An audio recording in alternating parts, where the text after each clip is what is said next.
toutes et à tous et bonsoir Stéphane. Salut Pascal. Oui, on espère que ce sera passionnant. Bien sûr. Oui, non, bien clair. Lausanne, il doit retrouver le chemin de la victoire et Bienne va plutôt bien par les temps qui courent. Ah, c'est clair, absolument clair. Côté opposé au banc, contrairement à l'année dernière d'ailleurs. Faut faire. La passe pour Salinen et but. Jere Salinen qui peut ouvrir le score après un peu moins de 6 minutes de jeu. Intervention d'Oldener, mais le puck qui reste biennois avec un tir bloqué par Wardou qui traîne devant Kevin Pache. Et le portier lausannois là, qui doit se démultiplier face à Catin et à Berchi. Les deux quatrièmes lignes se sont affrontées. C'est la ligne de Bienne qui a eu le meilleur, là, en tout cas qui s'est montrée plus menaçante. As. Théo Rochette là, a été touché par Fabio Hofer. Et Zarnik qui s'en prend à l'Autrichien, licence suisse. Alors Hofer sera sanctionné. Oldener et Brännström sont allés s'en prendre grâce à Blatnig. Et Oldener qui a... Et là il y a Bougro, qui vient de Hugli qui est aux prises avec Johnny Krebuller. Les hommes qui vont... Ici, c'est pas automatique, mais là, je pense que c'est la bonne décision. La soirée de travail de Krebuller est terminée. Celle de Hugli aussi. Ils gagnent régulièrement leur match-up contre la quatrième ligne adverse. Ils sont tout le temps opposés à la quatrième ligne. Et là, il y a Anders dans la bonne position à but. Sur ce service de Yannick Bouren. Un 10e but cette saison pour le top scorer biennois. Mais regardez. Non, parce qu'on l'a bien entendu. Est-ce qu'il y a un contrôle lausannois? Pas sûr. J'aime beaucoup le calme et la sérénité de ce que ce Bienne dégage jusqu'à maintenant. Et Rochette qui a voulu renverser le jeu, mais il y avait la canne de Salinen avec une déviation favorable à Jérémy Berthier et Nolan Catin qui peut alerter une nouvelle fois Kevin Pache. Les deux hommes à la 8e minute cherchaient peut-être là un rebond sur Yannette pour Rochette.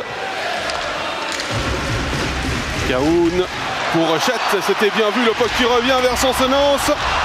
Mais il y a Nicolas Muller qui s'est jeté devant le jeune et grand défenseur de LHC. Ayala, faut faire Gaëtan Asque, un petit peu de place. Gaëtan Asque a passé Sansonance et but.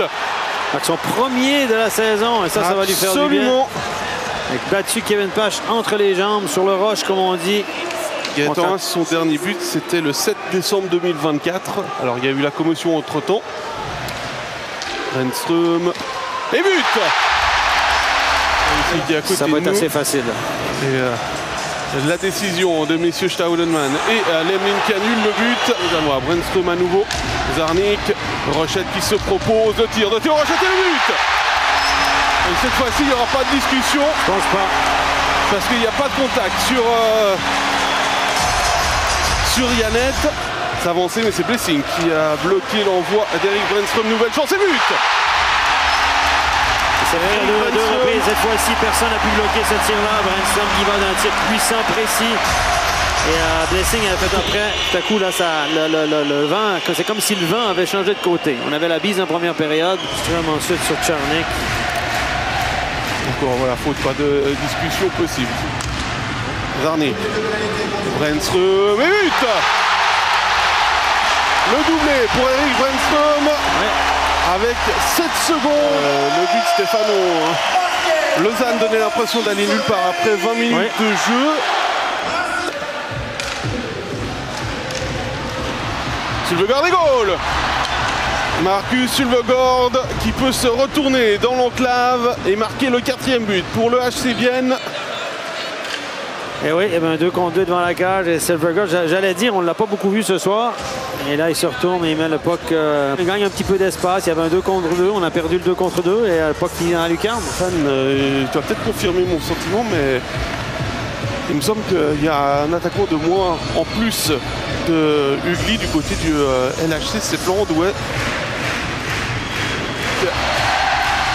Jäger, le tir de Brännström, le puck qui arrive dans la cage et but.